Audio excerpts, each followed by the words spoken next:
Howdy, my name is Ben Brown. I work in the College of Food, Agriculture, and Environmental Sciences at The Ohio State University, and I'd like to provide an additional outlook related to corn and feed use that relates to the outlook that we did around cattle on feed. Obviously, cattle placements play into the mix in terms of the total picture of feed demand. The questions then that become is how does corn compete within that sphere? And can we expect to see increased corn feed use through the remainder of the marketing year given the low placement rates that we saw in the cattle on feed report? I just want to talk about the potential for corn used for feed through the remainder of the marketing year. USDA increased their feed and residual use 150 million bushels in the April WASDE. And while that might be easy to look at it and say that that was all due to COVID impacts, either due to decreased availability of DDGs or backing up some of these cattle and hogs and keeping them on feed longer.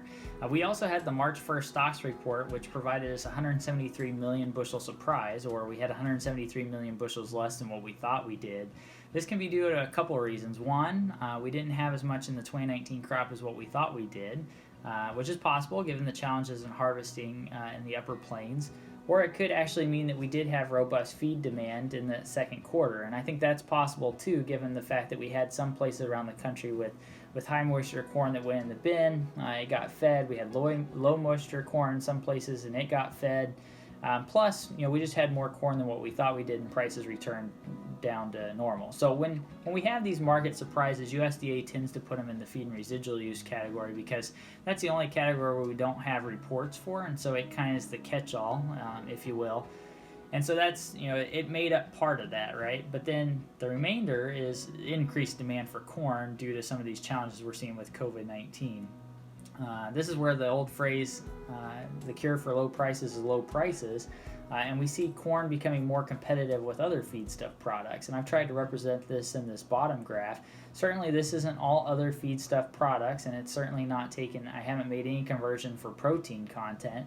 I'm just simply saying that corn is on balance more competitive today than it was 3 weeks ago, and we could see some potential to move corn through that and have that as part of the feed demand calculation. The big question I have is how much of our first half of the marketing year is that making up of our total? If we look at last year, the 2018-2019 crop, the first half of the marketing year for feed and residual use made up about 63%, and we had about 37% for the remainder part of the marketing year. Keep in mind, we had strong feed and residual use in the back half of the marketing year as we saw those stronger placements, cattle on feed placements, plus just some of the challenges we had with the 2019 crop.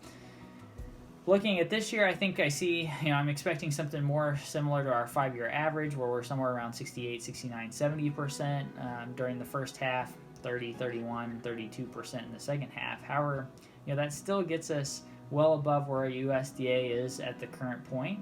That would imply, my estimate would imply somewhere around 5.8 billion bushels of feed and residual use of corn, but USDA is still well below that. And so I do see them making a revision at some point. I don't know if it's going to be in the May WASDE because I think we're all kind of in this waiting to see how the livestock supply chain reacts. Because if we do get good, if the livestock supply chain opens back up and corn price remains low, we're going to be moving a lot of corn through the supply chain, through the meat sector, right? Just because those margins are going to incentivize meat production until we get things kind of figured out again. But the other challenge is what we've talked about extensively tonight is those low cattle on feed placements, and I think that's going to continue to burden corn use for demand. So while it's probably not as big as some people would expect, given how much we've taken out of ethanol and other categories, it is still positive. It's just not making up the difference from what we lost in other categories. But I do expect USDA to make an increase of 75 to 100 million at some point. So with that, it's a positive, but there's still some hesitancy, I think, in the short term to make that adjustment. And with that, I'd just like to thank you for participating today. Corn feed demand is going to be an important characteristic as we move through the remainder of the marketing year and start the next marketing year, especially given the size of the 2020 crop that we could produce here in the United States. Corn demand has especially become important given the declines in ethanol production and decreasing corn demand on that leg of the stool. Corn demand for feed is going to pick up some of that.